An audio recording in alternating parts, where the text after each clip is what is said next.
মুরাদনগরে হিন্দু নারী গণধর্ষণের প্রতিবাদে সুনামগঞ্জে মানববন্ধন, দোষীদের মৃত্যুদণ্ডের দাবি। কুলেন্দু শেখর দাস, সুনামগঞ্জ প্রতিনিধি। ফারজানা রশিদ ঢালির সহযোগিতায় কসবা টিভি ডেস্ক রিপোর্ট।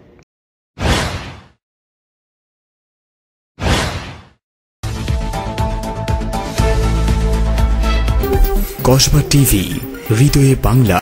কুমিল্লার মুরাদনগর উপজেলার পাঁচকিত্তা গ্রামে এক হিন্দু নারীকে গণধর্ষণের ঘটনায় গ্রেপ্তারকৃতদের মৃত্যুদণ্ডের দাবিতে সুনামগঞ্জে মানববন্ধন অনুষ্ঠিত হয়েছে।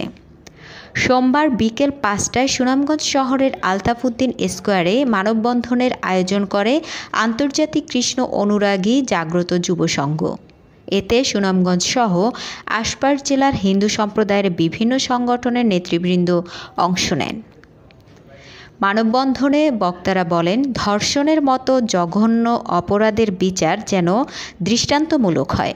ফজল আলী নামের মূল অভিযুক্তকে ঢাকার রামপুরা এলাকা থেকে গ্রেপ্তার করা হয়েছে। তার সর্বোচ্চ শাস্তি মৃত্যুদণ্ড নিশ্চিত করতে সরকারের কাছে জোর দাবি জানান তারা। নেতারা হুঁশিয়ারি উচ্চারণ করে বলেন, দোষীদের রক্ষা করতে কোনো ধরনের নাটকীয়তা করা হলে আগামীতে সর্বস্তরের জনগণকে সঙ্গে নিয়ে রাজপথে কঠোর আন্দোলন গড়ে তোলা হবে। কসবা টিভি, সত্যের পথে, জনগণের সাথে। এই দেশে আমরা সুখে শান্তিতে বাস করতে তাই আমাদের তার বিচারের আওতায় এনে তার ফাঁসি দাবি করছি। পাশাপাশি আর যেন বাংলাদেশে কোনো নারী শিশু নির্যাতনের শিকার না হয়, এর জন্য একটি দৃষ্টান্তমূলক শাস্তি হলে আমরা এদেশের শান্তিপ্রিয় মানুষরা, মা বোনরা অবাধে এদেশে চলাফেরা করতে পারবেন। গণধর্ষণ করে তার সেই বিবস্ত্র ভিডিও ভাইরাল করা হয়েছে, তা আমাদের সমস্ত বাংলাদেশের নারী জাতিকে অপমান করা হয়েছে এবং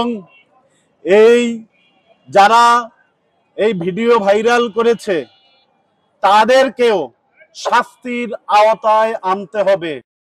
তাদের দৃষ্টান্তমূলক শাস্তি আমরা দাবি করছি। আপনাদের সকলের প্রতি প্রত্যাশা, রাষ্ট্র নামক যন্ত্রটি আজ জেগে উঠুক, অন্তত যে নির্যাতিত মানুষের পাশে দাঁড়িয়ে যেন তাদের বিচার নিশ্চিত করা যায়। একজন মাকে যারা ধর্ষণ করেছে, সারা বিশ্বের মাকে আমরা জানি অপমান করেছে, সেটার দাবিতে এবং শাস্তির জন্য আমাদের এই প্রতিবাদ সভা। কসবা টিভির সংবাদের সাথে থাকার জন্য ধন্যবাদ জানাচ্ছি। পরবর্তী সংবাদ পেতে আমাদের চ্যানেলটি সাবস্ক্রাইব করে রাখুন। হৃদয়ে বাংলা, কসবা টিভি।